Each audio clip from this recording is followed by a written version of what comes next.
자, 조금 쉬셨나요? 우리 이제 줄 좀 쳐봅시다. 자, 책은 6쪽이고요. 자, 고대기 500년까지라고 했고, 개인위생 중점 시기라고 표현했고요. 히포크라테스 딱 나왔습니다. 자, 이분은 장기설. 거기에 한 5번째 점땡이 있을 겁니다. 장기설. 이거 말고도 여러 가지 말을 했는데요.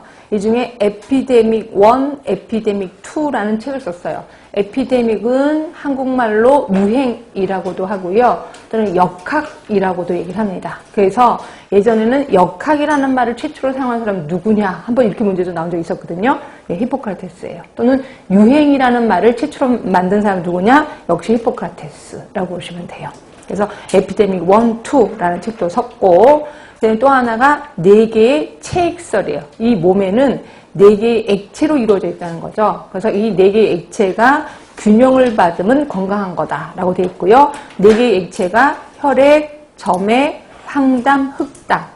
이게 한번 기출문제로 나온 적이 있었습니다. 기가 막히게 이걸 물어보는 문제가 나섰어요. 그래서 혈액, 점액, 황담, 흑담. 네, 이렇게 해서 알고 계시면 돼요.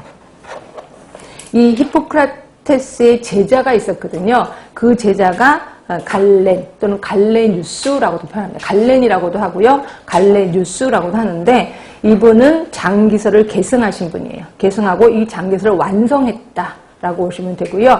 그리고 위생 하이진이라는 용어를 최초로 사용한 사람. 그래서 갈렌 이렇게 외워두시는 게 좋아. 결국 고대기는 두 사람입니다. 히포크라테스, 갈렌. 예, 그렇게 해서 외워두시면 되고요.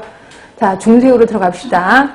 자, 중세기 하면은 암흑기, 그리고 종교적 사상 대두시기. 그래서 왜 종교적 사상 대두시기냐면 내가 병에 걸리면 내가 나쁜 짓을 많이 한 거예요. 그래서 병에 걸리면 병원에 가는 게 아니라 어디로 가? 교회로 가는 거죠. 교회로 가서 이제 뭐 기도를 하는 거죠. 안수 기도를 하든지 하여튼 기도를 해서 이 병을 없어지게끔 하는 거죠. 그걸 우리 종교적인 사상이라고 표현하는 거고요.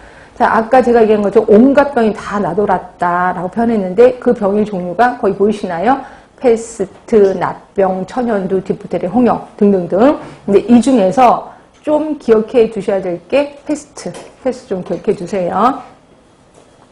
자, 동그라미 3번 보시면 징기스칸의 유럽 정벌, 혹시 역사 공부해 주시면서 들으신 적 있으실 거예요. 징기스칸의 유럽 정벌을 계기로 패스트, 흑사병이 전파가 돼서요. 유럽 인구의 4분의 1이 죽습니다. 근데 이걸 왜 흑사병이라고 하냐면 시신이 새카맣게 변한다면서요. 시신 자체가. 그래서 이걸 흑사병이라고 하는 거고요. 사람이 죽었는데도 죽은 사람 몸에서 균이 나온대요. 그래서 이 시신을 그냥 곱게 묻어두면 안 된대. 그냥 태워버려야 된대. 그래서 그 많은 시신을 모아서 다 불에 태웠대. 그 연기도 엄청났겠죠. 그래서 이걸 흑사병이라고 표현하는 거고요. 그래서 우리는 여러분들 혹시 점심 먹고 나서 아무 식당에도 화장실 들어가서 양치하는 거 양치하시죠? 하세요 안 하세요? 양치하죠? 이름 깨끗해야 되고 그래서 양치하잖아요. 유럽에 가시면 절대로 하면 안 돼요. 유럽에서는 공중 화장실에서 양치하잖아요. 그럼 네 입속에 있는 그 더러운 걸 어디다 버리느냐고, 네 집 가서 버리라고 해서 엄청 난리쳐요. 그래서 무식하다고 얘기하거든요. 그래서 유럽에서는 공중 화장실에서 양치하는 거 되게 싫어요. 그래서 한국 사람은 되게 싫어합니다. 한국 사람도 그 더러운 입에 있는 걸 다 내보낸다고 이러면서 되게 싫어합니다. 하여튼 이거 흑사병 때문에 일어난 사건이다라고 보시면 되고요. 자, 이것 때문에 얼마나 컸으면 4번. 자, 이거 별표 좀 해주세요. 자, 1383년 프랑스 마르세유에서 패스트 대유행 40일간 교통차단을 했어요. 뭔 소리냐면 그 사람이 그 흑사병 유행한 곳에서 갔다 왔단 말이야. 그럼 이 사람은 균을 갖고 있을 수도 있다라고 생각을 한 거죠. 그래서 너 들어오기 전에, 우리 마을 들어오기 전에 거기서 한 40일간 있어. 그래서 거기다 가둬둔 거예요. 그래서 40일 뒤에 그 병이 없어. 그 증상이 없어. 그때 우리 집에 들어와 라고 한 거죠. 그래서 40일간 차단을 한 거예요. 이게 지금의 검역제도의 효시가 된 거죠. 그래서 외우시라는 거죠. 그래서 1383년 프랑스에서 최초의 검역법에 의한 검역소가 설치됐다. 외워두셔야 돼. 근데 이거 좀 외우기 편안하지 않으세요? 1383이잖아요. 자, 이거 3. 이거 두 개 합치면 8이 되잖아요. 가둬뒀다는 거죠. 이제 가둬둔 거죠. 이렇게 3. 양쪽으로 가둬둔 거죠. 그래서 1384년. 더 어려워요. 하여튼 그냥 외워두세요.